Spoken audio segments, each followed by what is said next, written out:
Your PhD? Wow, yes. In what? In space physics. We have so much in common. It's Italian, but it's called California. Going to catch a turtle. Hey, buddy. I like turtles.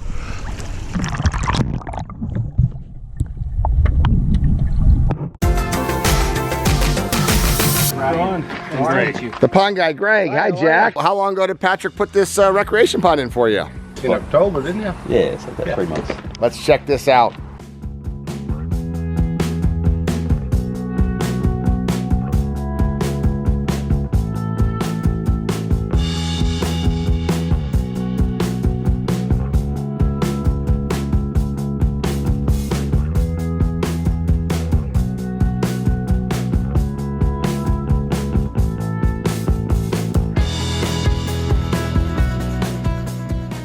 Wow, look at this, Brian. Oh, look at the stairs. Those stairs lead into paradise. I love my pond, but I would seriously rip the whole thing out to have a swim pond. What did you try to accomplish here? Something to stay clear water, something to swim in, something to have his turtles in. We had the pond here, and we had a couple of turtles in there. When we emptied it out, the turtles disappeared, of course. And about 2 weeks after we put the water in, 2 of the turtles were dead. It's 26 degrees? Yeah. So you actually put a heater on this? Yes. So if it goes too warm, it cools it. If it goes colder, it warms it. What do people say that come over and see this? Everyone loves it. Everyone that sees it loves it. How much work and maintenance is this to maintain? What would you say to them? It's very low. If you get a heavy shower, which we get a lot of here, the water gets a bit cloudy because I get a fair bit of runoff. And then how long does it take to clear up? About a week. And then it's crystal clear again? Yeah, it gets about like this again.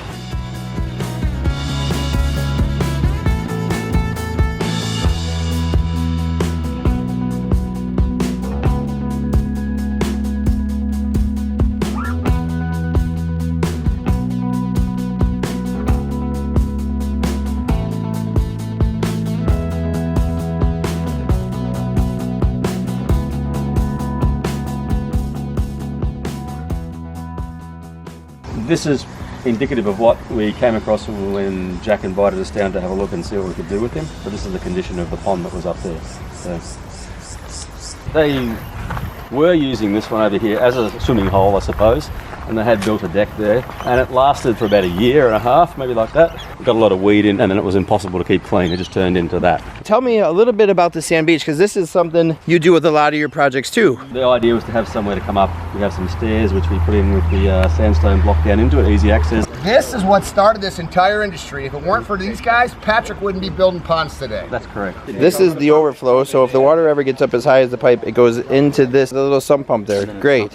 And so then it's just physically pushed to a lower area of the yard. There was a waterfall here already into this. They built one into the dam. Yep. Into the farm pond, and they wanted it recreated. So we ran, that's on a separate pump, used the rock that they had there, and ran it back in top of the wetland. And so a lot of people think that the wetland actually has to start the water feature off. You've actually got a waterfall that comes down for aesthetics. Doesn't do much for filtration, especially on a pond of this size, but it comes down and just really just falls on top of the wetland. And then this area here upflows up through the aqua blocks, through the rock and gravel, and then through the aquatic plants before it pours over in here. And that's what keeps this pond healthy. And you can tell it's extremely healthy. Lilies are doing good, the turtles are thriving. That's a cane toad. You haven't got algae in your system anywhere, you've got an unhealthy system. It's growing there quite naturally, but in this case what it's doing is it's nature's way of mopping up nutrients. So especially in a new pond or in a change of season, or when you're out of balance a bit and you've got a nutrient load in your pond, as an indicator that you've got excess phosphates, nutrient in your water. And actually it's doing its job here. And what we always say in the startup, we actually say, because we do use ion gens and things to control algae, but we say let it go. Let it go for a while, physically remove it, because you're actually removing that nutrient load out of the body of water. Mother Nature's way of cleaning out your pond. So on a pond this size, or a recreational pond, skimmers are a little bit too small to handle it. In this case we've done an intake bay. Pumps are in here, it's dragging all the water from the pond into here across a lower area. Or your leaf comes in, we send it off to jets, back up to your filtration areas, and it moves back through the system again. And so what happens is over time, if you didn't have a way to remove all of these solids, basically this pond would look exactly like that other farm pond that's sitting over there on the other side of the property. Oh, imagine see the water surface? Yeah. That was pretty much scum on the surface, and that was material decomposing, coming to the surface, nowhere for it to go. Look at the surface of this water. There's nothing floating on the surface of this. And it's all because everything's pulled off of this surface through this little narrow area to where all the pumps are. And the key really is to put all the pumps really in one location. You're pushing, pushing, pushing with your jets, pushing with your waterfall, pushing with the wetland filter, and then everything's pulled into this area, and then a convenient spot to collect all the debris. If there's any maintenance with a swim pond, it would be this spot right here. I really love your idea. Take a small skimmer or a medium-sized skimmer and actually insert it in there as well. So it's actually pulling a really good draw across here. You've got a nice big draw, pulling all that in there, but then you've got a skimmer in there, bringing all the material to one easy point to pull the basket. So a skimmer box could just sit over there. Yeah. Then it's even more convenient for a homeowner customer to empty out a basket and put it back in. These swim ponds are becoming so much popular is because we're making it easy to maintain. You know, when talking with Jack and asking him how much maintenance there was on this, he said, like, I saw his wheels turning and he was trying to figure out what he actually does. He does. He doesn't do anything. It just takes care of itself. You want to see something cool, watch the center of this pond come to life. Look at how it's slowly going. Oh, that would have been awesome. Water does move gently and you do get oxygenation through the whole thing, but in situations with that depth, you like to have aerobic bacteria processing the material that does end up down the bottom there. Anaerobic conditions, anaerobic bacteria get that smell, that sulfur smell. Oxygenating it will kick the material up from the bottom and send it over here to the intake bay for a start, and also oxygenate those bottom levels and those bottom areas where the pebble is, and with the addition of some beneficial bacteria in there to start processing things. As the water draws from the bottom, it kind of creates this circulation like this, and taking that higher oxygenated water to the bottom, putting it down there where healthy bacteria can then grow, because bacteria needs the oxygen. The logs are great, super smart too, to take the saw cut end and put it up in there to hide it a little bit more, and then take this natural craggy stuff. I mean, you plant this, look, it's been planted in there. Look at that. That's fantastic. Bit of geotextile and pop the plant in there. And once this gets up, you'll have this greenery up here, and those turtles, if they can make it, up on the log. You can see how important an intake bay would be. I mean, this pond is completely surrounded by deciduous trees. Every single one of these trees around here loses its leaves or needles at some point. And if we didn't have a way to suck all of that stuff in, this pond would quickly turn into what was here not but over a year ago.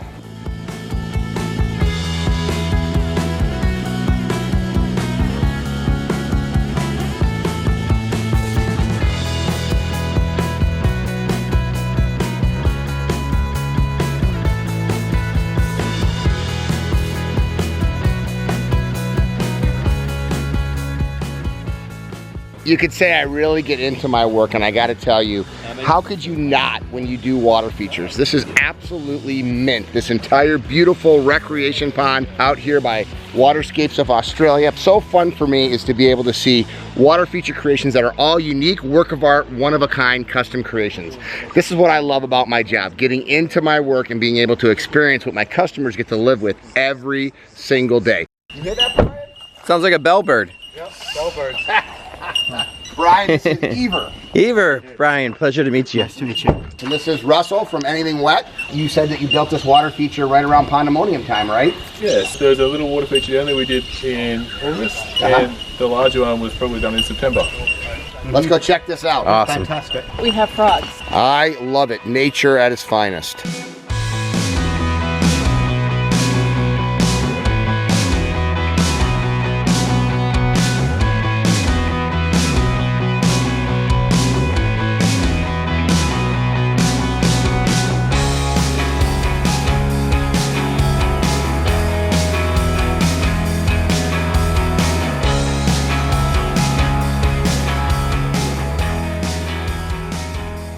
Looks like the koi, they got their little rock here to hide under and protect from the sun and predators. And now the fish are under there. If anything comes, and you feed them and they come out. Well, the hope is that there's a lot more places now for them to hide. Russell, tell me a little bit about this one. So this is a little aquascape ecosystem pond. This was built primarily to replace a pond that was built by the customer's daughter. They were going to learn about marine biology, and I guess they wanted to have some fish to learn about the ecosystem.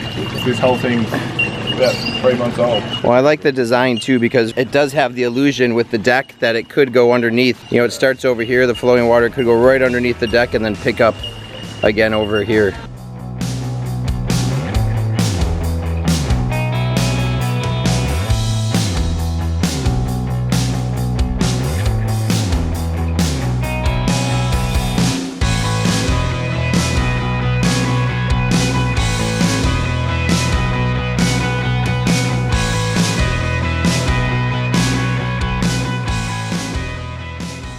I've got to ask you this. What do people that come to your yard for the first time say? I think they mostly think it's like a little paradise because it is really one of the first things you see.